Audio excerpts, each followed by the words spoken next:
Hello and welcome student in 8th lecture of electrostatic. देखिए, इससे पहले हम लोगों ने फर्स्ट पार्ट 8th लेक्चर का लिया था। आज सेकंड पार्ट हम लोग स्टार्ट करेंगे। तो लास्ट लेक्चर में हम लोगों ने रिंग के कारण इलेक्ट्रिक फील्ड निकालना हो, अगर हमें एक यूनिफॉर्मली चार्ज रिंग दिया हो और उसके कारण उसके एक्सिस पर कोई पॉइंट है एक्स डिस्टेंस पर, तो उसके कारण इलेक्ट्रिक फील्ड निकालना हो, ये सीखा था। तो साथ में हमने ग्राफ का एक आपको बताया था सेक्शन, जो हम रिंग के लिए भी इस्तेमाल करेंगे कि अगर हमें इस तरह का ग्राफ दिया हो, ये दिया हुआ है हमें एक्स स्क्वायर प्लस ए स्क्वायर की पावर 3/2। तो इसके ग्राफ के बारे में मैंने आपको बताया था कि इसका ग्राफ कैसे बनेगा, ऐसे बनेगा। ठीक है, इसकी एक रफ शेप हम लोगों ने बताई थी आपको कि इस तरीके से बनता है। ठीक है, ये दोनों एक ही साइज के होते हैं, वो बनाने में थोड़ा बहुत डिफरेंस हो जाता है। तो ये वाई एक्सिस थी और ये एक्स एक्सिस। तो लास्ट क्लास में इसके बारे में हम लोग डिस्कस कर रहे थे। तो हमने कहा था कि ये पॉइंट जहां पर ये मैक्सिमम है और यहाँ नीचे, ठीक है, ये जो मिनिमम वैल्यू आ रही है वाई की, तो ये पॉइंट क्या होंगे, एक्स के किन वैल्यूज पर ये आएंगे। ठीक है, ये हम लोगों को निकालनी है, मैक्सिमम और जो मिनिमम इनका होगा। ठीक है, क्योंकि जितना बड़ा ये होगा तो उतना बड़ा ये होगा, तो अगर आपने ये निकाल लिया तो ये भी निकल जाएगा। ठीक है, मैंने सिमेट्री के बारे में भी लास्ट क्लास में आपको बताया है। तो अब देखिए, इनको निकालने के लिए क्या करेंगे, हमें एक तरह से y की मैक्सिमम वैल्यू निकालनी है। तो आप एक रूल ध्यान रखिए, जब भी आपको कहीं पर ऐसे मैक्सिमम या मिनिमम वैल्यू निकालनी हो या किस पॉइंट पर मैक्सिमम या मिनिमम एग्जिस्ट करेगा, तो क्या करना है आपने जैसे मान लीजिए y equals to F X कोई फंक्शन दिया है। ठीक है, तो इसको ध्यान रखिएगा। आप क्या करेंगे, इसको डिफरेंशिएट करेंगे, find dy by D x. ठीक है, ये dy बाई डी एक्स निकालना है पहला स्टेप। तो सबसे पहले dy बाई डी एक्स निकालें। दूसरा step, put dy by D X equals to 0। अब आपको x की वो वैल्यू निकालनी है जिसके लिए dy बाई डी एक्स 0 होगा। तो ऐसी x की वैल्यू को यूजुअली हम क्रिटिकल पॉइंट बोलते हैं। ठीक है, अब ये जो x की वैल्यूज आती हैं जिन पर dy बाई डी एक्स 0 के बराबर होता है, ठीक है, वो बेसिकली उन्हीं वैल्यूज पर x की, ठीक है, y मैक्सिमम होता है या मिनिमम होता है। इसे मैं समझाऊंगा अभी कैसे, एक एग्जांपल देके। थर्ड, तो इन पॉइंट्स पर जिस पर आपका dy बाई डी एक्स 0 है, आप d2y बाई डी एक्स 2 निकालिए, सेकेंड डेरिवेटिव करना है। ठीक है, सेकेंड डेरिवेटिव कीजिए। अगर x की जो वैल्यू आपने यहां पर निकाली है जिसके लिए dy बाई डी एक्स 0 है, अगर उन वैल्यूज पर ये ग्रेटर देन 0 आ जाए सेकेंड डेरिवेटिव, तो मिनिमा होगा, यानी कि उन वैल्यूज पर मिनिमा होगा अगर ये पॉजिटिव आ जाता है, और अगर ये नेगेटिव आ जाता है तो मैक्सिमा होगा।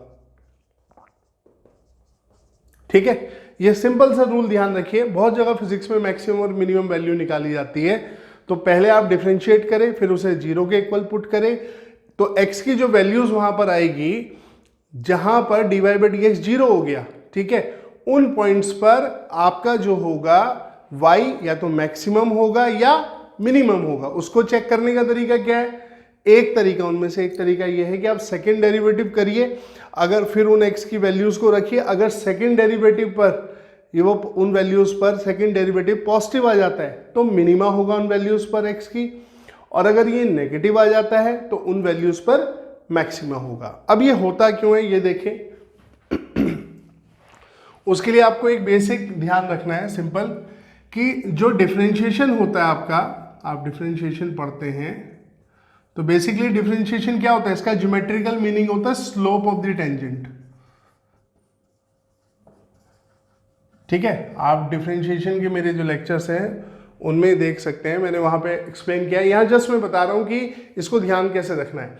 तो डिफरेंशिएशन को ज्योमेट्रिकली हम कहते हैं कि स्लोप ऑफ द टेंजेंट, यानी कि आप अगर किसी कर्व को, कोई कर्व दिया है, मान लीजिए कर्व है ये वाला कोई y equal to F X का, और आप इस पॉइंट पर इस फंक्शन का डिफरेंशिएशन निकालना चाहते हैं, तो एक तो तरीका है जैसे हम साइन का cos x करते हैं, हमें इक्वेशन दी हो, ठीक है, मतलब कोई भी फंक्शन दिया हो हम उससे निकाल सकते हैं।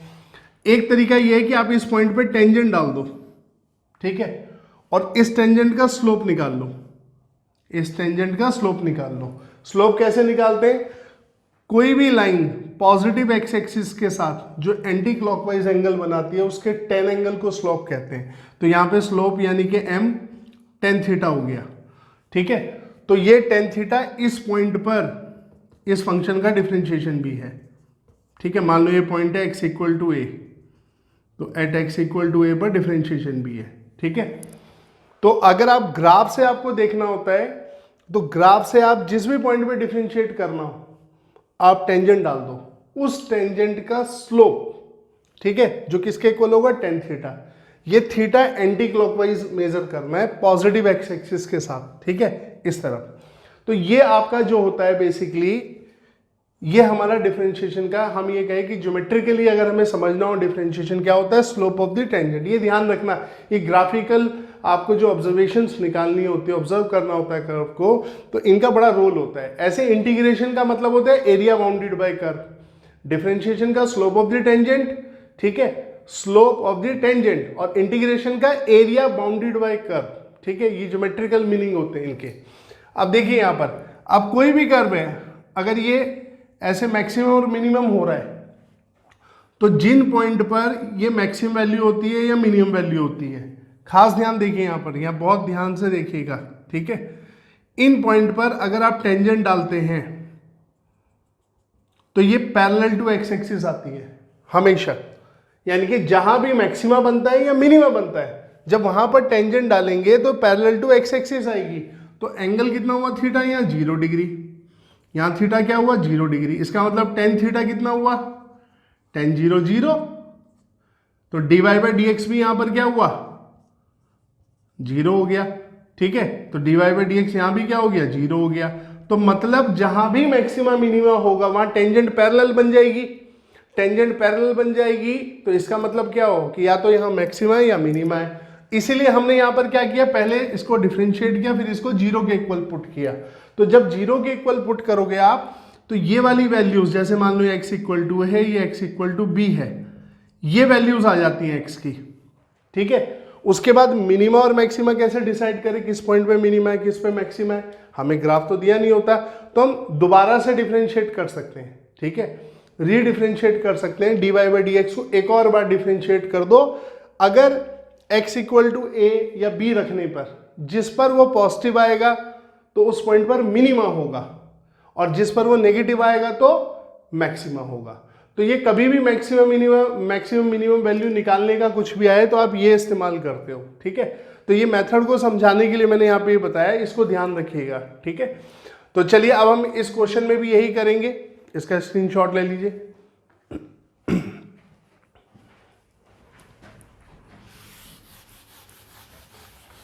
देखिए फिजिक्स में मैथ्स का अच्छा खासा इंपॉर्टेंट रोल है। आपका मैथ्स का सेक्शन आप बेसिक अगर आप क्लियर करके रखें, आपको कभी कोई प्रॉब्लम नहीं होने वाली है, ठीक है। और इसीलिए मैं आपको साथ साथ बताता भी जा रहा हूं जहां पर वो है, ठीक है। मैथ्स में हम थोड़ा और ज़्यादा डिटेल में जाते हैं, तो डिफरेंशिएशन का जो लेक्चर मेरा अपलोड होगा, आप उस लेक्चर में 11th के सेक्शन में आएगा, तो आप एक बार डिफरेंशिएशन का लेक्चर देख लीजिएगा, ये प्रॉब्लम हमेशा के लिए खत्म हो जाएगी आपकी। चलिए बात करते हैं यहाँ पर। तो यहाँ पर हम क्या करेंगे, इसका डिफरेंशिएट करेंगे इसे क्वोशंट रूल लगा के। अब क्वोशंट रूल क्या था बहुतों को पता होगा, मैं फिर भी लिख देता हूं एक बार। y इक्वल्स टू मान लो P X by Q X है, ठीक है। क्यू एक्स 0 के इक्वल नहीं होना चाहिए डिनोमिनेटर, तो D Y by D X क्या होगा क्यू एक्स का स्क्वायर, फिर पी एक्स का डिफरेंशिएशन, यानी कि differentiation of numerator into denominator as it is minus numerator as it is into differentiation of denominator. ये क्वोशंट रूल था, ठीक है। तो ये लगा देते हैं यहां पर। तो देखिए आप यहां पर इसका स्क्वायर एक्स स्क्वायर प्लस ए स्क्वायर की पावर 3/2 का स्क्वायर, करेक्ट। अब ऊपर x का डिफरेंशिएशन 1, ये एज इट इज, ठीक है, माइनस अब x एज इट इज, अब इसका डिफरेंशिएशन, अब इसका डिफरेंशिएशन होगा चेन रूल से, ठीक है। इसको भी मैं अलग से करके दिखा दे रहा हूं, एक्स स्क्वायर प्लस ए स्क्वायर की पावर 3/2। तो बेसिकली ये अंदर जो है, ठीक है, इसको आप पूरा एक फंक्शन मान लीजिए। जैसे अगर आपको ये दिया हो gx की पावर n, इसको डिफरेंशिएट कैसे करते हैं, dy बाई डी एक्स, इन्हें कहते हैं कंपोजिट फंक्शंस होते हैं, ठीक है। तो gx की पावर n है, तो पहले ऐसे करिए जैसे x की पावर n का डिफरेंशिएशन करते हैं, n और gx की पावर n माइनस वन, जैसे आप x की पावर n का डिफरेंशिएशन करते हैं n x की पावर n माइनस वन, बिल्कुल वैसे ही करना है, बस बाद में इसको डिफरेंशिएट कर देना, क्योंकि x नहीं gx है ना, ये x होता तो 1 आता, अब इसको डिफरेंशिएट कर दो g डैश x, ये चेन रूल होता है। तो यही चेन रूल यहाँ पे लगेगा।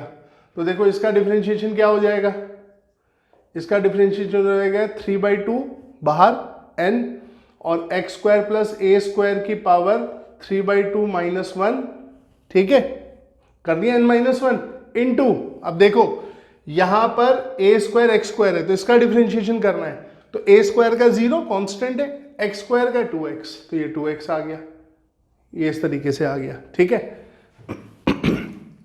अब आप सोच रहे होंगे एग्जाम में इतना लंबा करना पड़ेगा, कुछ नहीं, आप एक बार अभी यहां समझ लीजिए, एग्जाम में ध्यान रहेगा आपको, ठीक है। तो यहां पर इसका डिफरेंशिएशन आ गया 3/2 x square plus a square की पावर 3/2 माइनस वन कितना हो गया, ठीक है 1/2, तो 1/2 इंटू 2x, ये ठीक है। तो यहां पर देखिए इस 2 से ये 2 कैंसिल, अब इसको उठा के पुट कर दो इक्वल टू 0, ठीक है, इसे इक्वल्स टू 0 पुट कर देंगे ताकि x की वो वैल्यूज आ जाए, ठीक है, जहां पर ये y, आपका जो y है वो मैक्सिमम या मिनिमम होगा, ठीक है। तो देखिए dy बाई डी एक्स को 0 पुट करा, तो इसको इधर 0 से मल्टीप्लाई कर दो, 0 हो गया, ये क्या बचा x square plus a square की पावर 3/2, इसे मैं ऐसे लिख देता हूं, 3/2 को ब्रेक कर सकते हो 1 प्लस, देखो इनको दोनों का बेस सेम है, जोड़ोगे तो 1 प्लस 1/2 क्या होगा 3/2, ये क्यों कर रहा हूं, क्योंकि यहाँ 1/2 है, कॉमन ले लेंगे, ठीक है, माइनस ये हो गया x 3x स्क्वायर और ये हो गया x square plus a square की पावर 1/2 इक्वल्स टू 0।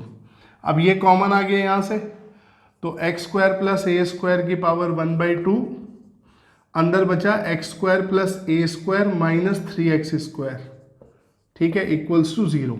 अब देखो इनका प्रोडक्ट 0 है, तो दोनों में से एक कोई 0 होना चाहिए, अब ये तो 0 नहीं हो सकता है, ये 0 नहीं हो सकता क्योंकि x स्क्वायर भी पॉजिटिव है और a स्क्वायर भी पॉजिटिव है, स्क्वायर करोगे तो पॉजिटिव नंबर बन जाएगा, तो ये तो 0 नहीं हो सकता, ठीक है। तो 0 कौन होना चाहिए, ये वाला पार्ट, तो इसको हम क्या करेंगे सॉल्व, x स्क्वायर, ठीक है, ये रह गया a square minus 2x square equals to 0, ठीक है। इससे सॉल्व करके क्या आ गया मेरा x 2x square plus minus a by root 2, ठीक है, स्क्वायर है ना, तो इसको इधर ले जाएंगे, 2 को नीचे ले जाएंगे, फिर क्या करेंगे दोनों साइड स्क्वायर रूट ले लेंगे, तो एक प्लस में आएगी वैल्यू, एक माइनस में, ठीक है। अच्छा अब ये देखो ये वाली वैल्यू, ये पता है जितना बड़ा ये है उतना बड़ा ये है, जितनी दूरी है उतनी दूरी है, क्यों, ये ग्राफ सिमेट्रिकल है, तो मुझे यहाँ सेकंड डेरिवेटिव करने की जरूरत नहीं पड़ेगी, ठीक है, क्योंकि मुझे पता है यही ग्राफ ऐसे घूम के आया है, तो इसकी शेप थोड़ी चेंज हुई है, ठीक है, तो जितनी लेंथ ये है वाई एक्सिस पर उतनी ही नीचे होगी, करेक्ट। तो इसका मतलब ये पॉइंट हो गया a बाई रूट 2 प्लस का, और ये हो गया माइनस a बाई रूट 2, ठीक है, a by root 2 minus a by root 2, ठीक है। तो ये ध्यान रखिए कि इसकी मैक्सिमम और मिनिमम वैल्यू कहां आती है, x equal to plus a by root 2 पे मैक्सिमम वैल्यू आती है और मिनिमम कितनी आती है, x equal to minus a by root 2 पे, ठीक है। अब y मैक्सिमम मिनिमम निकालना तो यहाँ वैल्यू रख सकते हैं, देखो y मैक्सिमम कितना हो जाएगा, यहाँ रख देता हूं,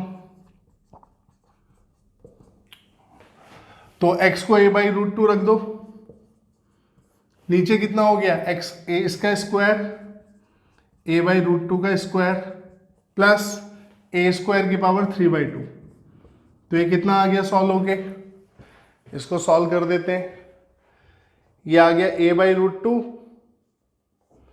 ये हो गया a स्क्वायर बाई 2, ठीक है, तो रूट 2 का स्क्वायर 2 हो जाएगा और ये इधर चला जाएगा एलसीएम लेके 2a स्क्वायर, तो ये कितना आ गया 3a स्क्वायर बाई 2 और इसकी पावर 3/2, ठीक है। तो अब देखिए इसे सॉल्व कर लेंगे, y मैक्स कितना आ जाएगा, a/√2 इधर, और ये आ गया आपका, देखो 2 का स्क्वायर रूट लोगे तो कितना आएगा √2, और क्यूब करोगे, ठीक है, √2 का क्यूब करोगे तो 2√2, ये ऊपर चला जाएगा, ये 2√2। ये क्या होगा, इसका स्क्वायर करोगे तो कितना आएगा, सॉरी स्क्वायर रूट लोगे 3 का, √3, फिर √3 का क्यूब करो, 3/2 है ना पावर, ठीक है, फिर इसका √3 का क्यूब करिए तो 3√3, ठीक है, और ये a² का स्क्वायर रूट लोगे तो कितना आएगा, a, क्यूब करोगे तो a³, ठीक है, तो ये कैंसिल, ये 2 हो गया, और यहां से √2 कैंसिल, ठीक है, तो ये कितना आ गया आपका 2/3√3, ठीक है, 2/3√3 इंटू a², ये आपका जो है हमारा y की मैक्सिमम वैल्यू आ गई यहां पर, ठीक है। और मिनिमम में क्या होगा, ये a/√2 जो मैंने रखा है ये माइनस रखा जाएगा, क्योंकि x² में प्लस a/√2 रखो या माइनस a/√2 रखो, उसका स्क्वायर a² ही आएगा, तो इसमें नीचे कोई फर्क नहीं पड़ेगा, यहां माइनस आ जाएगा बस, ठीक है। तो ये वैल्यू कितनी हुई भाई यहां पर, ये हो गई 2 आपका, हम इसे जो है 2/3√3 a², ये माइनस 2/3√2 a², ठीक है, √3 सॉरी, ठीक है, ये √3 है, तो आपका ये आ जाएगा। एक बार कैलकुलेशन फिर देख लीजिए, देखिए ये हुआ a²/2, ठीक है, a²/2 से 2 यहां पर गया 2a², तो 2a² प्लस a² 3a²/2, तो 3a²/2 का स्क्वायर रूट लोगे तो ये √3, ये √2, क्यूब करोगे तो 3√3 नीचे, 2√2 ऊपर, ये √2 नीचे है, ये a² का स्क्वायर रूट a, क्यूब करोगे a³, तो a से a कैंसिल a², तो 2/3√3 a², ठीक है। ये हमारा जो है y की मैक्सिमम और मिनिमम वैल्यू आ गई, ठीक है। अब आप इसको याद भी रख सकते हैं, राइट, जहां इस तरह का वेरिएशन आता है, ठीक है, तो आप डायरेक्ट वैल्यू लिख सकते हैं, ठीक है, आपको बिल्कुल भी कोई परेशानी नहीं होगी। तो इसका स्क्रीनशॉट लीजिए, फिर इसको यूज करते हैं।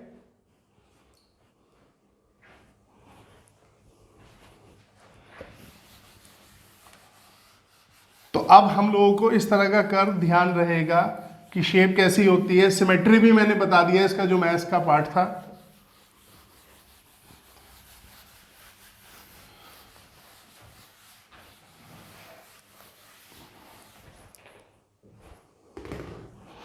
तो अब देखिए, हमने रिंग ली थी, ये रिंग थी हमारी, ठीक है, ये इसके एक्सिस हो गई, तो इसका हमने जो इलेक्ट्रिक फील्ड निकाला, क्या निकाला था, हमने इसका इलेक्ट्रिक फील्ड निकाला था E = 1/4πε0 Q upon x² plus a² की पावर 3/2 इंटू x, ये इलेक्ट्रिक फील्ड निकला था, ठीक है।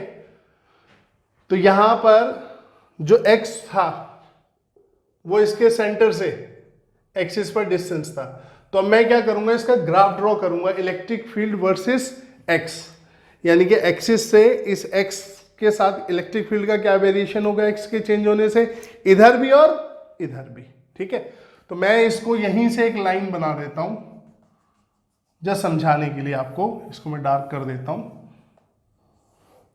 ठीक है, और ये ऐसे, राइट। अब ये हमारी इलेक्ट्रिक फील्ड की एक्सिस हो गई, ये हमारी x एक्सिस हो गई, ठीक है, सेंटर से एक्सिस, जो पॉइंट एक्सिस पर है उसका डिस्टेंस, ठीक है। तो ये x डिस्टेंस पर इलेक्ट्रिक फील्ड था ना। तो अब आप एक बात देखिए, यहां पर जो पॉइंट होगा, कहीं भी ले लो, फील्ड किस तरफ होगा, इसके कारण Q पॉजिटिव चार्ज है, A इसका रेडियस है, तो इस तरफ ये डिस्टेंस x माना मैंने, ठीक है, तो इस तरफ होगा अब ये इलेक्ट्रिक फील्ड इस डायरेक्शन में, ठीक है, ये पॉइंट P लेते हैं, और अगर ये पॉइंट यहां होता,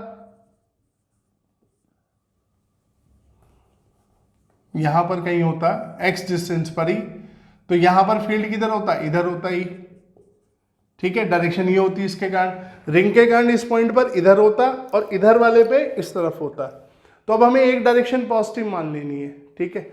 तो हम इधर की डायरेक्शन को, फील्ड वाली को पॉजिटिव मान लेते हैं। तो ऑब्वियस ही बात है इधर वाली फील्ड की डायरेक्शन क्या हो गई, नेगेटिव हो गई, करेक्ट।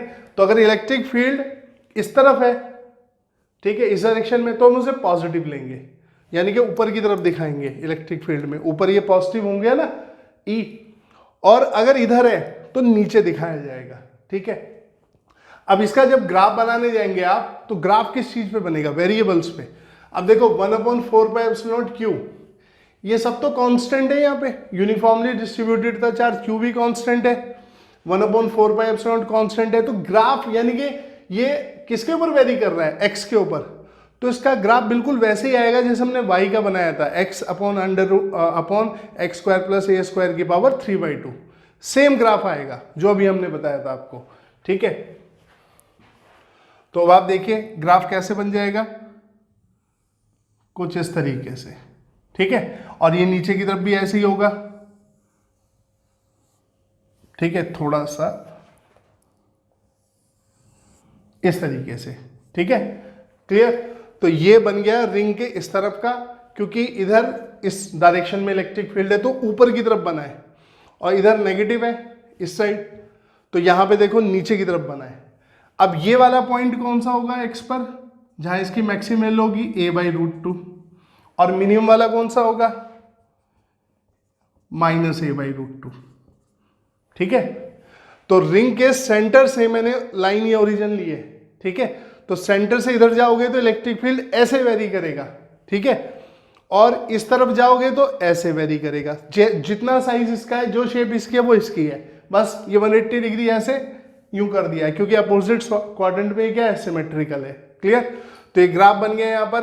अब इलेक्ट्रिक फील्ड की ये वाली वैल्यू कितनी होगी, ई, ये वाली, तो इसको भी निकाल देते हैं। देखो यहां पर जब x को a/√2 रखोगे तो इसमें तो रखोगे, बाकी सब तो सेम है, ठीक है। तो देखो ई मैक्स कितना हो जाएगा, मिन में तो बस माइनस लगाना है आपने, तो 1/4πε0 क्यू, ये वैल्यू कितनी आई थी, 2/3√3 a², ठीक है, क्लियर, 3√3 a², ये हमने अभी इससे पीछे भी निकाली थी, तो ये कितना हो गया 2, करेक्ट। तो ई मैक्स कितना आ गया,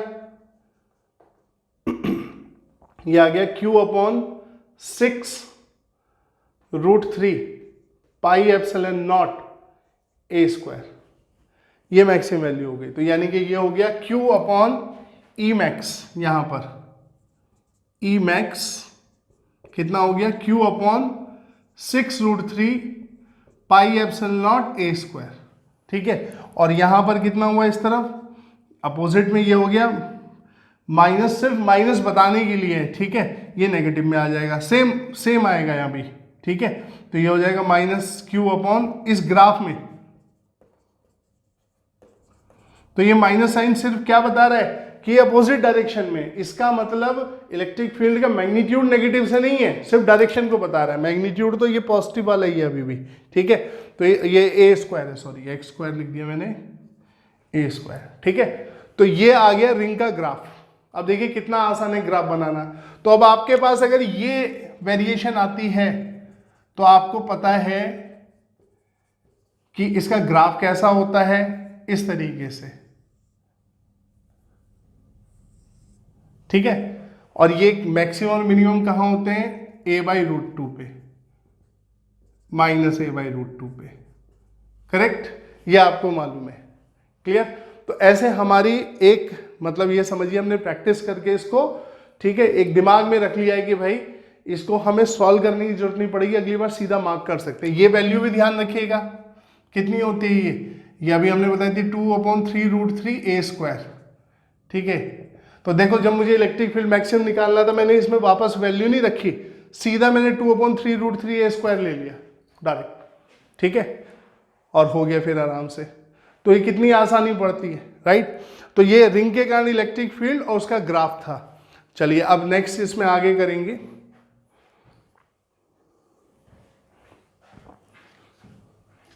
इसका स्क्रीनशॉट ले लीजिए। अब हम रिंग को यूज करके डिस्क से भी निकालते हैं इलेक्ट्रिक फील्ड। ठीक है, हमें रिंग का भी आता है, आप देखिए हम साथ साथ डिस्क का भी निकाल सकते हैं, बहुत इजीली निकल जाएगा। आपको रिंग समझ आ गया तो डिस्क भी समझ आ गया। ठीक है,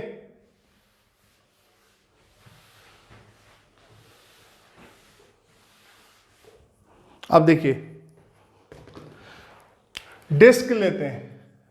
अब इस डिस्क में ये डिस्क इस तरीके से है। ठीक है, अब डिस्क कैसी होगी भाई, रिंग तो जो होती है जैसे ये मैंने वो लिया है, ये रिंग तो खाली होती है बीच में से। ठीक है, ऐसे डिस्क इस तरह की हो गई। तो इस डिस्क को आप कैसे कह सकते हो, आप ये कह सकते हो कि जैसे छोटे छोटे रिंग, कॉन्सेंट्रिक रिंग्स से बनी है डिस्क।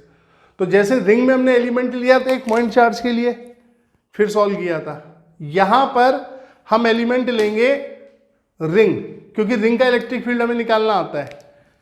तो आप देखिए, आप ये कह रहे हैं ये डिस्क मैंने ऐसे रख दी, यहां पर भी डिस्क ऐसे रखी हुई है जैसे मैंने रिंग के केस में बताया था, इस तरीके से, ये इस तरीके से रखी है यूं। ठीक है, आधी उस तरफ आधी इस तरफ, तो ये दिखने में आपको ऐसे दिख रही है, ऐसे नहीं है, ऐसे। ठीक है, और इसकी एक्सिस पर या एक्स पॉइंट पर इलेक्ट्रिक फील्ड निकालना है डिस्क के कारण। अब इसमें चार्ज नहीं, मुझे सरफेस चार्ज डेंसिटी दी है, सरफेस चार्ज डेंसिटी। ठीक है, तो हम यहां पर अब एलिमेंट जो लेंगे, हम ये कहेंगे कि डिस्क किससे बनी हो सकती है, छोटे छोटे कॉन्सेंट्रिक रिंग से। अगर आप इन छोटे छोटे कॉन्सेंट्रिक रिंग्स को अलग अलग रेडियस के आप ठीक है जोड़े तो क्या बन जाएगा, छोटे छोटे रिंग लो, रिंग को आपस में कॉन्सेंट्रिक होनी चाहिए, सबका सेंटर सेम होना चाहिए, उनको रखते रहो तो क्या बन जाएगी, डिस्क बन जाएगी। इसलिए यहां पर एलिमेंट जो लिया जाता है, मैंने बताया था ना कि हमें यूनिफॉर्मली चार्ज बॉडी में पहले एलिमेंट लेना होता है, तो वो एलिमेंट जो है यहां पर जब डिस्क होगी तो इसके केस में हम क्या लेंगे, रिंग लेंगे। तो एक रिंग ले लेते हैं। ठीक है, ये हमने रिंग ले ली एक। ठीक है, ये रिंग हो गई आपकी, राइट। तो आप देखिए यहां पर इसका जो रेडियस दिया है ये कैपिटल आर दिया है डिस्क का, और इसका रेडियस हमने लिया है स्मॉल आर। ठीक है, तो ये रिंग का एलिमेंट लिया हमने। ठीक है, रिंग शेप का एलिमेंट लिया है, मैं ये आपके सामने बना दे रहा हूं। इसकी ये इनर रेडियस आर है और आउटर रेडियस इसकी है, ये मान लो ये विड्थ डी आर है। ठीक है, ये तो आउटर रेडियस कितनी होगी, आर प्लस डी आर। ठीक है, एक स्मॉल वो लिया हमने, इसका चार्ज हम मान लेते हैं डी क्यू, इसका चार्ज हमने क्या मान लिया, डी क्यू, और इसका एरिया जो मानेंगे हम मानेंगे डी ए, डी ए इसका एरिया हो गया। ठीक है, तो अब देखिए यहां पर अगर मैं इस पे डी क्यू चार्ज मान रहा हूं तो इस रिंग का चार्ज कितना हुआ, क्योंकि यहां तो सरफेस चार्ज डेंसिटी दी हुई है डिस्क की, तो मुझे रिंग का चार्ज भी तो चाहिए। ठीक है, तो रिंग का चलो चार्ज हम लिखें इसको सिंपल, क्या हो जाएगा, डी क्यू। एक यूनिट एक्सिस जो ये डिस्क है, इसका एक यूनिट एरिया पे कितना चार्ज है, सिग्मा। तो इस रिंग का एरिया कितना लेना है आपने, डी ए। ठीक है, तो डी क्यू कितना हो गया, sigma into D A. Clear. अब डी ए कैसे निकालेंगे आप, देखिए डी ए निकालने का मैं तरीका बताता हूं। जैसे रिंग है, आप ओरिजिनल एरिया क्या लेते हैं, पाई आर स्क्वायर। ठीक है, और यहां क्या वेरी कर रहा है, R, right. Original area ring का क्या लेते हैं, पाई आर स्क्वायर, लेकिन ये क्या रिंग टाइप एलिमेंट है। ठीक है, तो इसका स्मॉल एरिया लिया जाएगा, ये रिंग नहीं है, रिंग टाइप एलिमेंट है ये। तो अब इसको आप क्या करिए, डी ए को डिफ्रेंशिएट कर दो, किसके रिस्पेक्ट में, जो वेरी कर रहा हो, यहां आर वेरी कर रहा है तो D A by D R कर दो, तो ये कितना हो गया, 2 पाई आर। आर स्क्वायर का डिफरेंशिएशन कितना आ गया, पाई, आर स्क्वायर का 2 आर, तो 2 पाई आर। और अब इसे डी ए कितना आ गया यहां से, 2 पाई आर इंटू डी आर। ठीक है, या इसे यूं बोल सकते हो कि इसका लेंथ कितना है, 2 पाई आर। ठीक है, और इसका ये जो हमने थिकनेस लिया है कितना लिया है, डी आर, तो फिर लेंथ से थिकनेस मल्टीप्लाई कर दो तो भी एरिया आ जाएगा, तो 2 पाई आर इंटू डी आर। पर आप ये ध्यान रख सकते हैं, आपको एरिया निकालना हो, स्मॉल एरिया निकालना हो, स्मॉल वॉल्यूम निकालना हो। ठीक है, जैसे मान लिया स्फेयर होता, इसका स्मॉल वॉल्यूम निकालना है मुझे। 4/3 पाई आर क्यूब होता है स्फेयर का वॉल्यूम। मुझे स्मॉल स्फेयर लिया है मैंने, उसका ठीक है वॉल्यूम निकालना है, स्मॉल वॉल्यूम डीवी। तो डीवी बाई डी आर कर दो, तो 4/3 पाई आर क्यूब का कितना हो गया 3r²। ठीक है, 3 से 3 कैंसिल, तो डीवी कितना हो गया 4πr² इंटू ये डी आर, ऐसे निकल जाएगा। ठीक है, तो इसको ध्यान रखिए, ये आपके काम आएगा मैथमेटिकल पार्ट। तो मुझे यहाँ स्मॉल एरिया चाहिए था कि इस रिंग का स्मॉल एरिया आ जाए, और मुझे पर यूनिट एरिया पे कितना चार्ज है वो मुझे पता है, सरफेस चार्ज डेंसिटी उसे ही बोलते हैं, चार्ज अपॉन एरिया। ठीक है, तो 1 यूनिट एरिया पे इतना चार्ज है, तो डीए पे कितना हुआ सिग्मा इंटू डीए, तो डी क्यू आ गया रिंग का। अब रिंग के कारण यहां पर इलेक्ट्रिक फील्ड कितना हुआ, इसे डी मान लेते हैं, कितना होगा ये तो हमें मालूम है 1/4πε0। ठीक है, डी क्यू इस एलिमेंट का चार्ज रिंग का, ठीक है, इंटू एक्स, ये डिस्टेंस सेंटर से रिंग के एक्सिस पे जो डिस्टेंस है, अभी हमने लिखा था ना पीछे एक्स क्यू एक्स था वहां पे, यहाँ पे डी क्यू एक्स ले रहे हैं हम लोग। ठीक है, क्योंकि यहाँ पे चार्ज डी क्यू है। उसके बाद x² प्लस, अब यहाँ पे a मतलब रेडियस रिंग का कितना है r² की पावर 3/2। तो इस रिंग के एलिमेंट के कारण इस पॉइंट P पर इलेक्ट्रिक फील्ड इस तरफ हुआ, और कितना हुआ 1/4πε0 D Q into X upon x² plus r² की पावर 3/2। ठीक है, वहां पर Q था क्योंकि पूरी रिंग थी, यहाँ रिंग टाइप एलिमेंट है, कॉन्सेंट्रिक रिंग्स लिए ना हमने, तो उसमें से एक एलिमेंट ले लिया हमने जिससे हमने फील्ड निकाल लिया। और किस तरफ है, इस तरफ। वर्टिकल कंपोनेंट तो इसमें होता नहीं है रिंग के कारण, क्योंकि वर्टिकल कंपोनेंट मैंने बताया था एक दूसरे को क्या करते हैं कैंसिल। तो यहां पर ये डेरिवेशन दोबारा करने की जरूरत नहीं है, सीधा रिंग का डायरेक्ट इलेक्ट्रिक फील्ड लिख दो।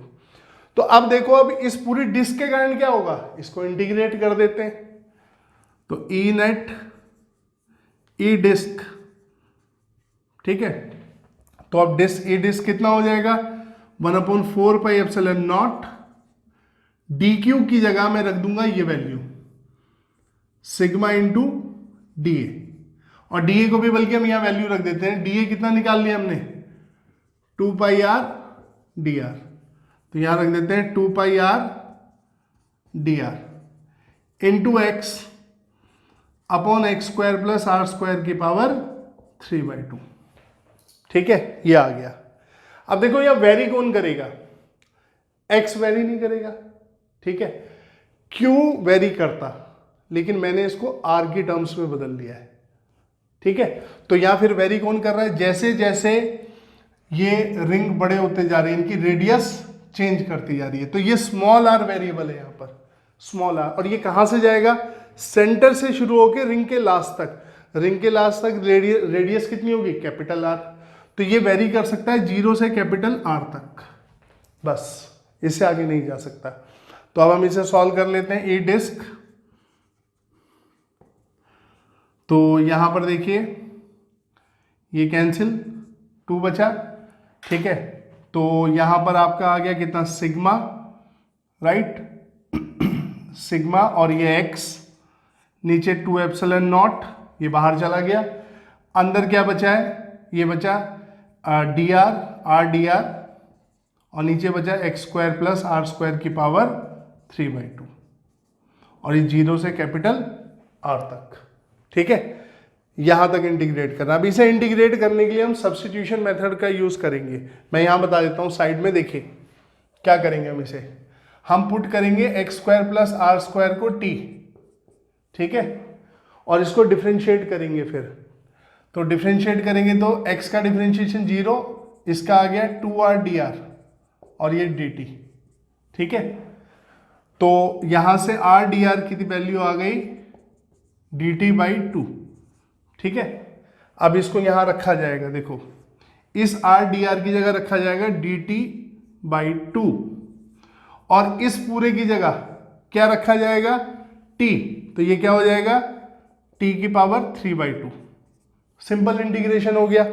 ठीक है, और लिमिट अभी बाद में रख देंगे, राइट। तो अब देखिए यहां पर 1/2 t की पावर -3/2 dt। ठीक है, इसको इंटीग्रेट कर दो, 1/2 t की पावर -3/2 +1 अपॉन -3/2 + 1। ठीक है, तो ये कितना आ गया 1/2, नीचे भी आ गया -1/2, -3/2 + 1, तो ये कितना आ गया -1/2, और ये भी t की पावर -1/2, ये कैंसिल। ठीक है, तो ये क्या बचा -√t। ठीक है, -1/√t। ठीक है, t की पावर 1/2 ये नीचे आ गया ना, और ये माइनस, ये वाला माइनस था जो नीचे आया था, करेक्ट। तो अब ये ध्यान रखिएगा, बस मैं इसको सामने ही लिख देता हूँ यहाँ पर। तो ये कितना आ गया -1/√t। क्लियर? इस t की जगह वापस ये डाल देना, तो हम यहां लिखेंगे ई डिस्क सिग्मा x अपॉन 2ε0, और ये माइनस यहां पर लिख देते हैं, बाहर ही लिख देते हैं, यहां लगा दिया माइनस। ठीक है, 1/√x² + r², और 0 से कैपिटल R। ठीक है, हमने यहां पर इसको डाल दिया जो हमने पुट किया था t की जगह वापस, और अब आप लिमिट रख दीजिए। ठीक है, तो ये हो गया -σx 2ε0। तो यहां पे देखिए r डालेंगे पहले, तो ये कितना आएगा 1/√x² + कैपिटल R²। क्लियर? फिर 0 डालेंगे तो -1/x। ठीक है, अब यहां पर भी एक x है, इस -x को अंदर ले जाते हैं। ठीक है, तो ये ई डिस्क कितना हो गया, देखिए जब इसको -x से मल्टीप्लाई करेंगे पॉजिटिव हो जाएगा, और x से x कैंसिल, तो ये हो गया सिग्मा अपॉन 2ε0। ठीक है, तो इस x से x कैंसिल, माइनस से प्लस, तो 1 बचा, और ये माइनस हो जाएगा, तो ये हो गया -x अपॉन √x² + r²। ये लीजिए, ये डिस्क के कारण इस तरफ इस पॉइंट पर इलेक्ट्रिक फील्ड आ गया अलोंग द एक्सिस, इतना सिग्मा अपॉन 2ε0, ठीक है, into 1 - x upon √x² + r²। देखो यहां के बाद तो मैथ्स लगी है इसमें, इसको तो प्रैक्टिस करना है आपने, इसमें कोई कॉन्सेप्ट वाली बात ही नहीं है यहाँ पर। ठीक है, कॉन्सेप्ट का मामला यहाँ खत्म हो गया, इसके बाद इंटीग्रेशन हुआ है। अगर आपको इंटीग्रेशन नहीं आता है तो देखिए उसको। ठीक है, बाकी कोई दिक्कत नहीं है इसमें। अगर आपने रिंग सीख लिया तो आपको डिस्क आ गया ऑटोमेटिकली। तो डिस्क के कारण इतना इलेक्ट्रिक फील्ड होता है। अगर डिस्क की एक्सिस पर x डिस्टेंस पर कोई पॉइंट है तो सिग्मा अपॉन 2ε0, ठीक है, इंटू ब्रैकेट में 1 - x अपॉन √x² + r², ये डिस्क के कारण हो गया। ठीक है, अब इसमें एक अजम्पशन हम लेते हैं, ये हमने निकाल लिया कि अगर मान लो डिस्क को चार्ज देते जाए और उसका साइज बढ़ाते जाए, रेडियस बढ़ाते जाए डिस्क का, यानी कि इसको और चार्ज दे रहे हैं। ठीक है, अब इससे क्या होगा, सरफेस चार्ज डेंसिटी कांस्टेंट रहेगी। सरफेस चार्ज डेंसिटी क्या होता है, सिग्मा चार्ज अपॉन एरिया। तो अगर चार्ज भी बढ़ रहा है और एरिया भी बढ़ रहा है तो रेशियो कांस्टेंट रहेगा। हम इसको बड़ा करते जाए रेडियस को, और चार्ज देते जाए, और तो सरफेस चार्ज डेंसिटी चेंज नहीं हो रही है यहाँ पर हम इसको बहुत बड़ा कर दे रहे हैं डिस्क को। ठीक है, तो ऐसे केस में इलेक्ट्रिक फील्ड क्या रहेगा। हालांकि आगे गॉस थ्योरम से आपका है, पर मैं यहाँ आपको समझाने की कोशिश करता हूँ। आप इसका स्क्रीनशॉट ले लीजिए।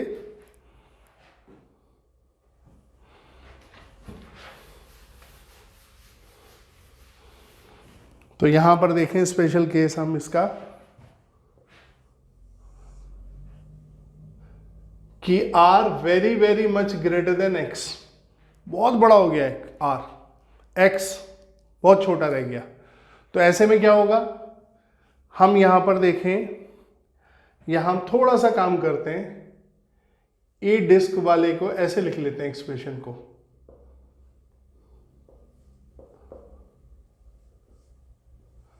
यहां से मैं x कॉमन ले लेता हूं, x² कॉमन लूंगा तो x आएगा बाहर, और ये बच जाएगा 1 + r²/x²। ठीक है, ऐसे यहां से कॉमन ले लिया मैंने x²। तो अब आप देखिए यहां पर अब क्या होगा, x से x कैंसिल।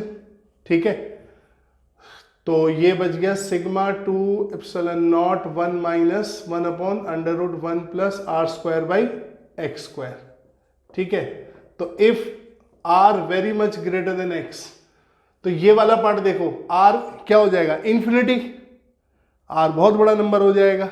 ठीक है, यहां पर आप देखिए r बहुत बड़ा नंबर हो जाएगा, तो ये पूरा क्या हो जाएगा, इन्फिनिटी। यानी कि मैं ये बात करूं 1/√1 प्लस r²/x², ये हो जाएगा 0, इट टेंड्स टू 0, ये 0 चला जाएगा। ठीक है, क्यों चला जाएगा 0? बड़ा सिंपल सा है, देखो r बड़ा है, r बड़ा है तो बहुत बड़ा है, अब बहुत बड़ा है तो ये पूरा बहुत बड़ा हो गया। ठीक है, समथिंग अपॉन बहुत बड़ा यानी कि मान लो लाइक इन्फिनिटी। ठीक है, ये क्या हो गया, 0 हो जाएगा। तो इसका मतलब ये ऐसे बिहेव कर रहा है जैसे कोई इनफाइनाइटली, ठीक है, आपकी बहुत बड़ी जो है चार्ज शीट हो। हालांकि ये हाइपोथेटिकल होता है, इनफाइनाइटली लॉन्ग या इतनी बड़ी कोई चार्ज शीट होती नहीं है, ये हाइपोथेटिकल होता है। पर ये ऐसा लगता है कि अब ये बिल्कुल चार्ज शीट की तरह काम कर रही है, डिस्क जो बहुत बड़ी है। ठीक है, तो ऐसे केस में ये 0 हो जाएगा पूरा पार्ट, तो क्या बचेगा, σ/2ε0। कब, जब ये डिस्क बहुत बड़ी हो, ठीक है, तब आपका σ/2ε0 हो जाएगा। ठीक है, तो इन जनरल ये होता है आपका इलेक्ट्रिक फील्ड डिस्क के कारण। और अगर स्पेशल केस दिया हो तो सिंपल ऐसे होता है जैसे इन्फिनिटी लॉन्ग चार्ज शीट के कारण इलेक्ट्रिक फील्ड होता है, जो आप गॉस थ्योरम में आगे पढ़ेंगे, तो डिस्क के भी वैसे ही बिहेव करने लगती है। ठीक है, हालांकि मैंने बताया इन्फिनिटी लॉन्ग एक हाइपोथेटिकल होता है। ठीक है, ऐसा कुछ होता नहीं है, ये सिर्फ हम समझाने के लिए लेते हैं, राइट। तो चलिए इसका भी स्क्रीनशॉट ले लीजिए। तो आपने डिस्क के कारण बच्चों देख लिया है कि आपका इलेक्ट्रिक फील्ड कैसे निकालते हैं। अब हम एक लाइन चार्ज लेते हैं। मान लीजिए लाइन चार्ज दिया मुझे और ये वाई एक्सिस पे के अलोंग रख दिया मैंने। ठीक है, और ये एक्स एक्सिस पर एक पॉइंट दिया है P, जो r डिस्टेंस पर है। ठीक है, अब मुझे इस लाइन चार्ज के कारण इस P पॉइंट पे इलेक्ट्रिक फील्ड निकालना है। ये पॉजिटिव चार्ज ले लिया मैंने। ठीक है, अब देखिए यहां पर हम लोग, यहां पर हमें दिया है लीनियर चार्ज डेंसिटी, तो इसको भी कोई अलग तरीके से नहीं करना है, आपने एक एलिमेंट लेना है। तो यहां पे लीनियर चार्ज डेंसिटी लैम्डा दिया है। हालांकि इसका डेरिवेशन गॉस थ्योरम में भी है, लेकिन गॉस थ्योरम में सिर्फ इनफाइनाइटली लॉन्ग लाइन चार्ज के कारण है। ठीक है, अगर फाइनाइट लेंथ होगी तो उसके लिए गॉस थ्योरम में नहीं दिया हुआ है, तो वो हम यहीं पर सीख लेंगे। ठीक है, तो देखिए बहुत सिंपल है, कुछ नहीं करना है आपने, एक एलिमेंट ले लो यहां पर। जैसे हम लेते हैं छोटा सा, हमने एक एलिमेंट ले लिया dy लेंथ का। ठीक है, इसकी लेंथ होगी dy, करेक्ट। तो इसकी लेंथ dy होगी तो इसका चार्ज कितना हो गया एलिमेंट का, लैम्डा इंटू dy। भाई एक यूनिट लेंथ पे लैम्डा चार्ज है, तो इसकी लेंथ कितनी है, dy। ठीक है, क्लियर। तो अब आप क्या करिए, इसके कारण यहां पे इलेक्ट्रिक फील्ड निकाल दीजिए। तो इस तरफ आएगा d, राइट। ये डिस्टेंस हम मान लेते हैं a, और इसको मान लेते हैं यहां से यहां तक ओरिजिन से y। ठीक है, ये ओरिजिन से y मान लिया हमने। अब क्योंकि आप देख सकते हैं कि ये हमने यहां पर डाला हुआ है, तो ये एक सिमेट्रिकल फिगर भी है। इस लाइन पर यहां पर जो पॉइंट है आपका, जिस पर इलेक्ट्रिक फील्ड निकालना है, इसके नीचे भी आपका रोड है, तो फील्ड सिर्फ इसके कारण नहीं होगा, यहां भी एक एलिमेंट होगा। ठीक है, इसी लेंथ का लूंगा मैं, जितनी लेंथ का ये लिया dy, और इतने ही डिस्टेंस पे लिया है। ठीक है, तो इसके करस्पॉन्डिंग एक एलिमेंट नीचे की साइड भी है, तो इस पॉइंट में फील्ड इसके कारण भी होगा, इसके कारण भी होगा। ऐसे बाकी एलिमेंट्स के हर एलिमेंट पे जो अपवर्ड पोर्शन पे जितने भी पार्ट है इस लाइन चार्ज का, उसमें कहीं भी आप कोई पॉइंट लेते हो, ठीक है, कोई भी पॉइंट ले लो, चार्ज एलिमेंट ले लो, उसके नीचे, इस पोर्शन के नीचे की साइड, उसके करस्पॉन्डिंग एक एलिमेंट अवेलेबल होगा। अगर ये y डिस्टेंस पे है तो ये y1 पे, तो नीचे y1 पे, करेक्ट। ये ध्यान रखना। तो फील्ड इन सबके कारण होगा। अब इससे क्या फर्क पड़ता है, तो इन दोनों से ही समझ आ जाएगा। देखो, इसके कारण फील्ड इस पर इधर हो गया, और सेम होगा d, कितना होगा, पॉइंट चार्ज के कारण फील्ड लिखना सिखा रखा है आपको। d कितना होगा, 1/4πε0 dq, इस एलिमेंट का चार्ज dq। ठीक है, dq इस एलिमेंट का चार्ज हो गया, तो dq, और ये डिस्टेंस कितना लिया मैंने, a माना, ये a², इसके कारण भी ये होगा, dq इसका चार्ज हो गया। ठीक है, 1/4πε0, और ये डिस्टेंस भी ये होगा। क्लियर। तो देखो ये आ गया, तो अब ये दोनों फील्ड बराबर है। अब एक बात देखो, इसका ये एंगल थीटा मान लेता हूं मैं, तो ये भी थीटा हुआ। तो अब आप देखिए यहां पर इसका एक कंपोनेंट इधर आएगा डी कॉस थीटा, इसका भी एक कंपोनेंट इधर आएगा डी कॉस थीटा, क्योंकि ये एंगल भी थीटा है और ये भी थीटा है, ठीक है। तो इसका एक कंपोनेंट इधर डी कॉस थीटा, इसका भी इधर डी कॉस थीटा, लेकिन हम दो नहीं लिखेंगे, एक ही लिखेंगे। पर इसका जो वर्टिकल कंपोनेंट होगा इधर डी साइन थीटा, इस वाले चार्ज एलिमेंट के कारण जो इलेक्ट्रिक फील्ड आ रहा है, इसका वर्टिकल कंपोनेंट क्या हो गया, डी साइन थीटा। इसके कारण जो इलेक्ट्रिक फील्ड इधर आ रहा है, इसका वर्टिकल कंपोनेंट क्या हो गया, नीचे की तरफ डी साइन थीटा। तो डी साइन थीटा यानी कि जो वाई एक्सिस के अलोंग है, तो कोई इलेक्ट्रिक फील्ड होगा ही नहीं। कब, जब इनफाइनाइटली लॉन्ग चार्ज लिया मैंने, इसको इनफाइनाइटली लॉन्ग ले रहा हूं अभी मैं, ठीक है। हम इसको फाइनाइट लेंथ पे भी लेके दिखाएंगे, राइट। अभी बस समझने के लिए, तो वर्टिकल यहां कैंसिल हो जा रहा है, यहां पर वर्टिकल कैंसिल हो जा रहा है। इसका मतलब वाई एक्सिस के अलोंग इलेक्ट्रिक फील्ड कितना हो गया, यहां 0। सारा फील्ड किसके अलोंग है, एक्स एक्सिस के अलोंग, कितना, डी कॉस थीटा। तो चलिए, तो इलेक्ट्रिक फील्ड कैसे निकल जाएगा, ई तो नेट इलेक्ट्रिक फील्ड, इसको इंटीग्रेट करके निकाल देंगे, इसे डी एक्स लिखते हैं, ठीक है। तो ये हो गया डी ई कॉस थीटा का इंटीग्रेशन। अब डी कॉस थीटा जब आप लिखेंगे तो ये आएगा 1/4 पाई एप्सिलॉन नॉट, वैल्यू डाल देते हैं वहां से, डी क्यू की जगह हम रख देते हैं, अब क्या, इसको लिख देते हैं 1/4 पाई एप्सिलॉन नॉट, डी क्यू की जगह डाल दो लैम्डा डी वाई अपॉन ए स्क्वायर, ठीक है। जो लीनियर चार्ज डेंसिटी दी है उसको ले आए यहां पर, तो यहां पर डाल दीजिए lambda D Y by A square, ठीक है, और कॉस थीटा। अब देखो यहां पे वेरिएबल कौन कौन हो गए, हमें गिवन केवल था आर, ये आर गिवन था, ठीक है, और ये लीनियर चार्ज डेंसिटी गिवन थी, बाकी कुछ नहीं गिवन था। ए भी हमने खुद माना है, ठीक है, वाई भी हमने खुद माना है, डी वाई भी हमने माना है, थीटा भी हमने माना है, ये सब हमने माना हुआ है, ठीक है। तो अब हम लोग क्या करेंगे, यहां पर इसको एक वेरिएबल में कन्वर्ट करेंगे। अब वो कैसे, देखिए कौन कौन वेरिएबल हुए हैं यहां पर, चेक करते हैं। देखो ए वाई थीटा, 3 वेरिएबल है, तो 3 वेरिएबल में से, और वाई का तो हमें डी वाई चाहिए खाली, राइट। तो हम एक वेरिएबल में कन्वर्ट करेंगे, तो चलिए करते हैं। यहां पर सबसे पहले देखो, यहां पर ए और आर को देखो, तो आर अपॉन ए कितना होगा, आर अपॉन ए, ये बेस, ये हाइपोटेन्यूज, तो क्या होगा कॉस थीटा। इससे ए कितना आ गया, आर अपॉन कॉस थीटा, यानी कि आर सेक थीटा, एक आ गया। अब हम देखते हैं इसमें वाई अपॉन आर, क्योंकि आर तो हमें मालूम है, तो वाई अपॉन आर कितना हो गया, टेन थीटा।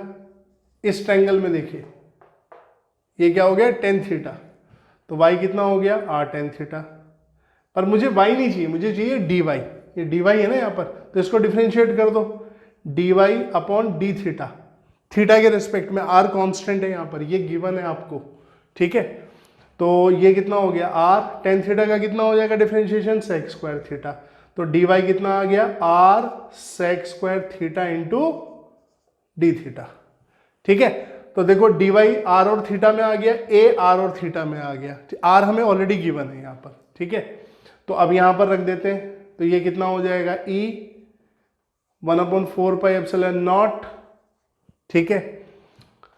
अब देखिए लैम्डा डी वाई की जगह R sec square theta into D theta, और ये cos theta divided by A का स्क्वायर, R square sec square theta, तो सेक स्क्वायर थीटा से ये कैंसिल, इससे ये कैंसिल, ठीक है।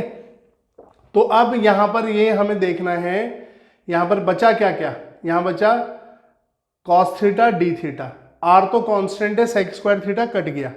अब थीटा को देखना है, अब देखो मैं इनफाइनाइटली लॉन्ग ले रहा हूं इसको, लाइन चार्ज को, तो अब आप एक बात समझनी है आपको, इसमें थीटा क्या हो जाएगा, देखो यहां पर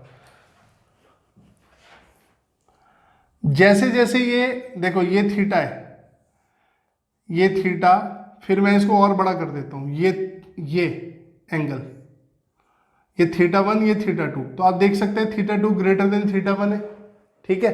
तो जैसे जैसे ये लेंथ बढ़ती जा रही है पॉइंट ऊपर जाता जाएगा, ठीक है, ये सीधा होता जा रहा है, ये देखो ये और बड़ा हो गया, सीधा होता जा रहा है।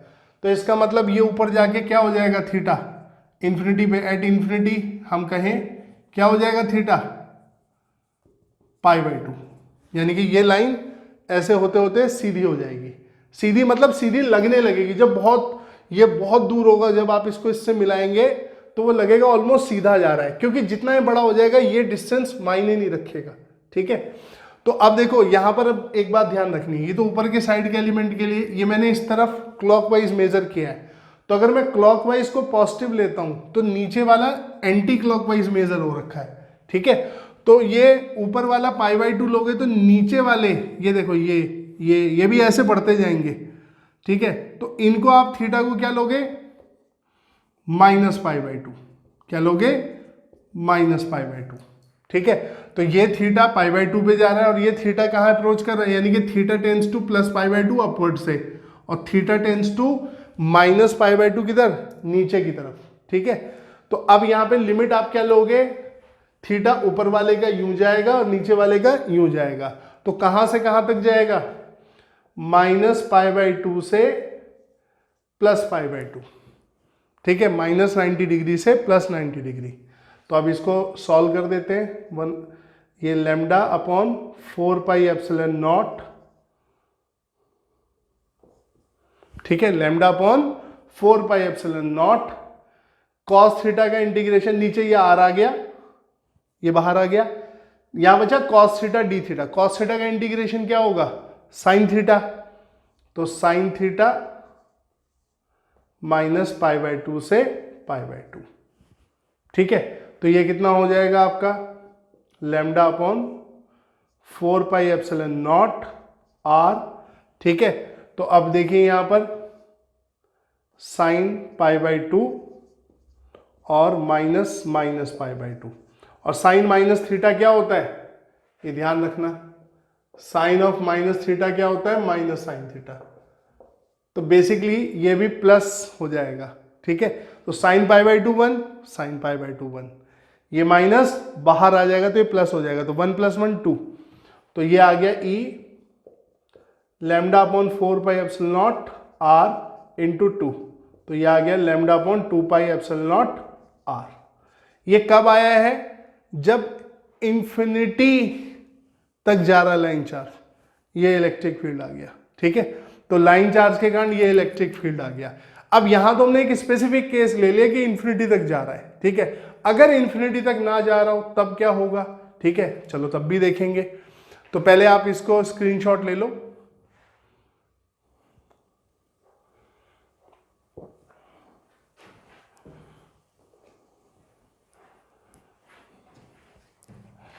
अगर ये इंफिनिटी तक नहीं जा रहा हो तो, ठीक है, या कोई फाइनाइट लेंथ दी है हमें, ठीक है, तब क्या होगा। तो हम इसको दोबारा बनाते हैं। अब हमें मालूम तो पड़ी है कि कैसे वो करना है, ठीक है।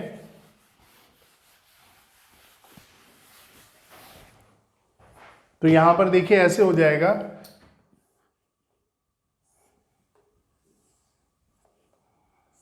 ये एंगल हो गया मान लीजिए θ2, ये θ1, ठीक है, ये θ2 हो गया और एक θ1 हो गया, राइट। तो ये हम यहां पर इसके कारण, अब आप देखो यहां पे मैंने एंगल डिफरेंट लिया है, तो मतलब ये लेंथ तो हमें पता है, लेकिन इन टर्म्स ऑफ एंगल पता है हमें, ठीक है। पर मैंने यहाँ पे θ बराबर नहीं लिए, मैंने अलग अलग लिए, ठीक है। तो यहां पर हमें पता है कि एक इलेक्ट्रिक फील्ड का कंपोनेंट इस तरफ आएगा dx, जिसे हम लिखेंगे d cos थीटा, और एक कंपोनेंट आएगा इधर d sin थीटा। आप कहेंगे सर आप कैंसिल हो जाएगा, बेटा कैंसिल तो बिल्कुल कैंसिल होता, अगर लेंथ बराबर होंगी तो कैंसिल होंगे, जब लेंथ बराबर नहीं होगी तो कैंसिल नहीं होंगे। इसलिए हम इसमें क्या कर रखेंगे, लिमिट रखेंगे। तो यहाँ पर ये वाला जो है ये dy हो गया, dEy, ये दो कंपोनेंट हो गए। तो अब आपका जो नेट फील्ड आएगा इन दोनों का रिजल्टेंट आएगा,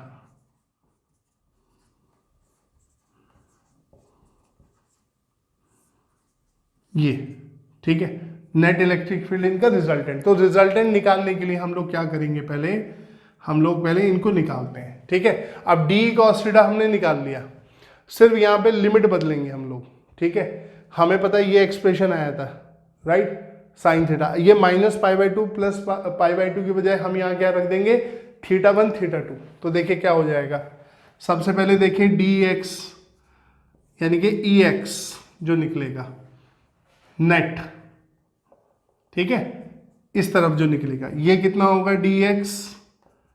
अब आप ध्यान से देखना, सेम वही प्रोसेस है, डी कॉस थीटा लिखो, डी कॉस थीटा में ये dy को a को सबको हटा दो थीटा की टर्म्स में, तो क्या आया था cos थीटा d थीटा, इसका इंटीग्रेशन, ठीक है।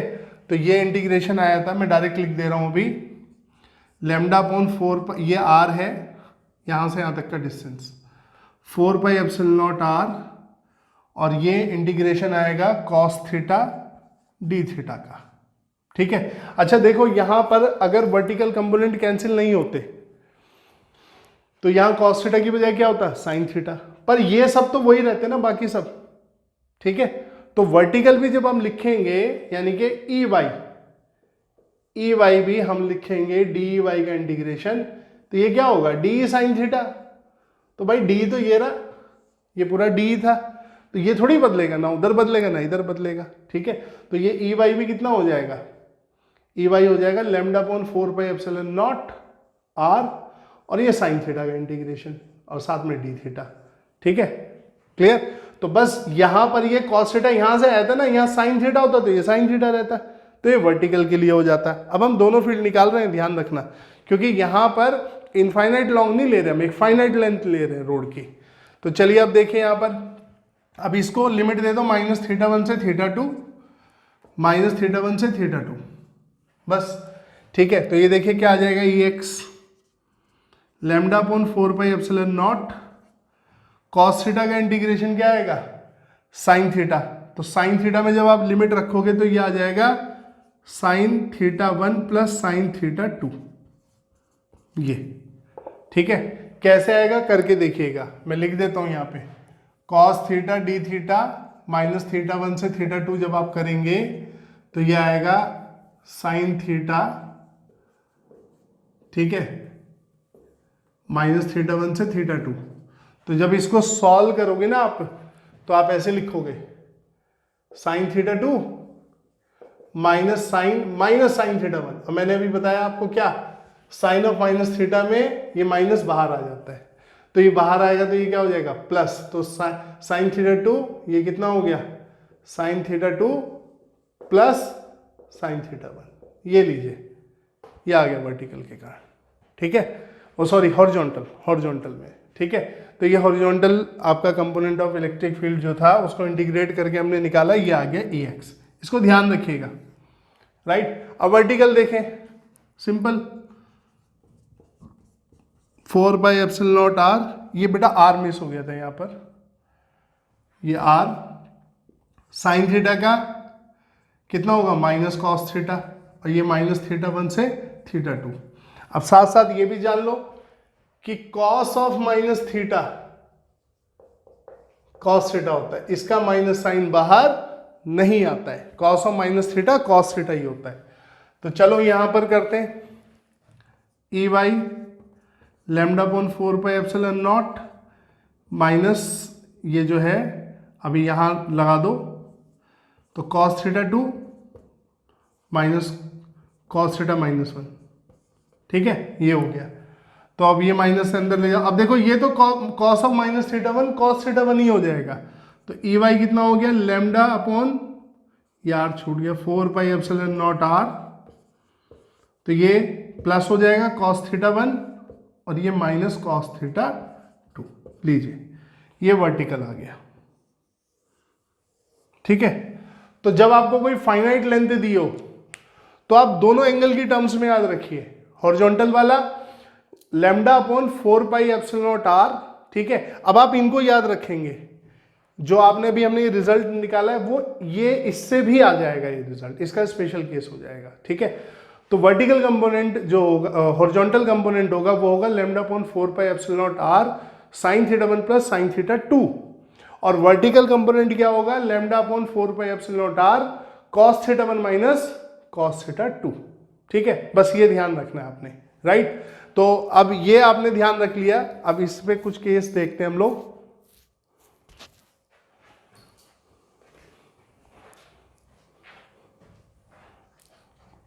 इसको साफ कर दे रहे हैं।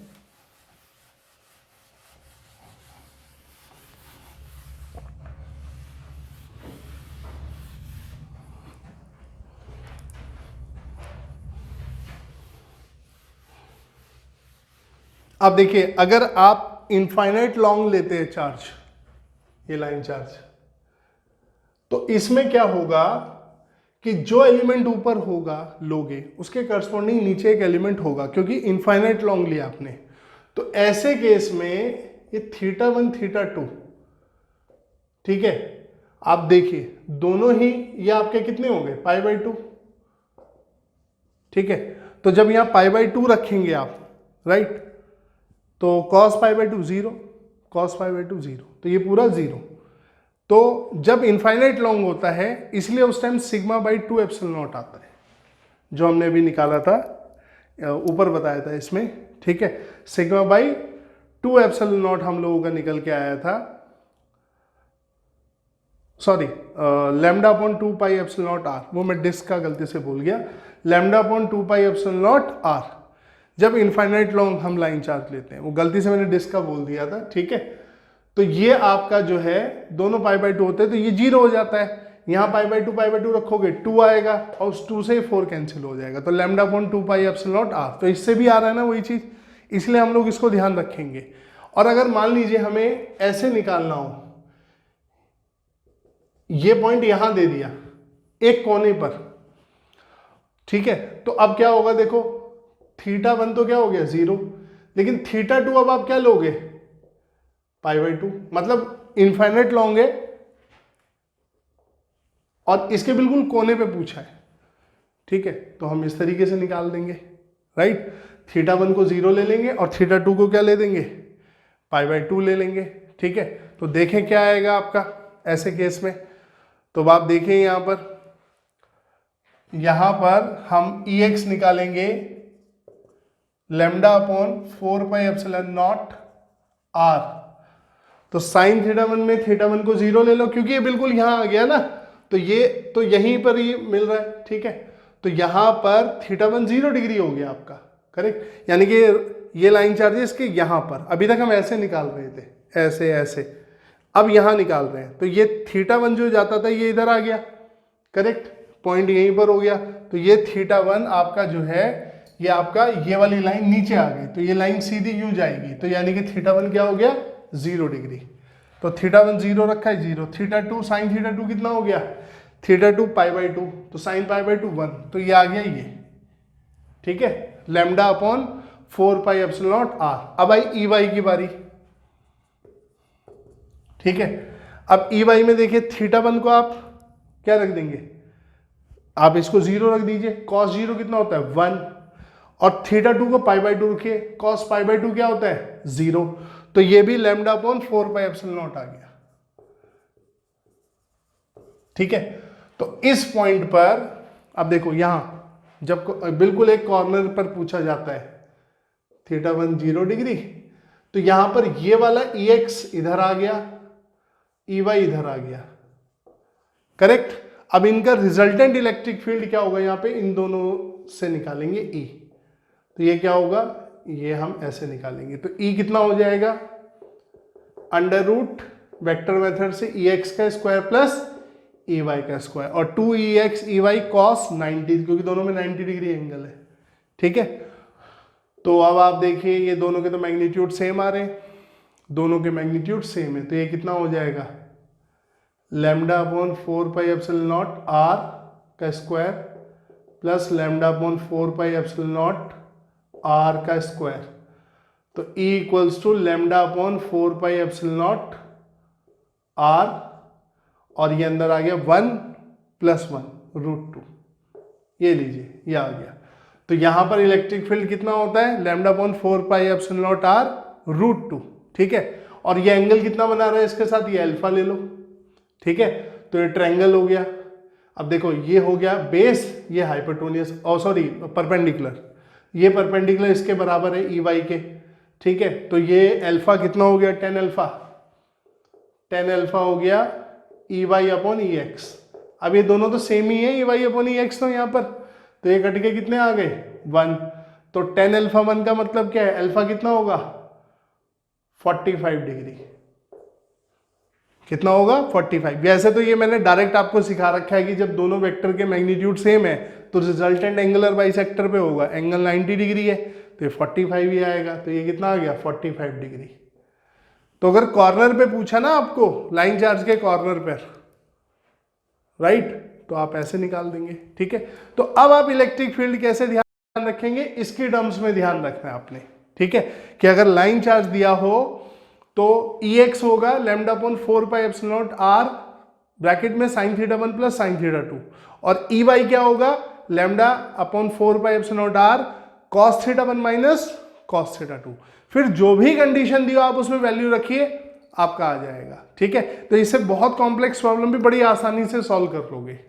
तो बच्चों ये था आपका कॉन्टिन्यूस बॉडी जो दी हुई है, चार्ज बॉडी जो दी होती है, उनके कारण मैंने रिंग लिया, आपका डिस्क लिया, और ये अब लाइन चार्ज लिया, ठीक है।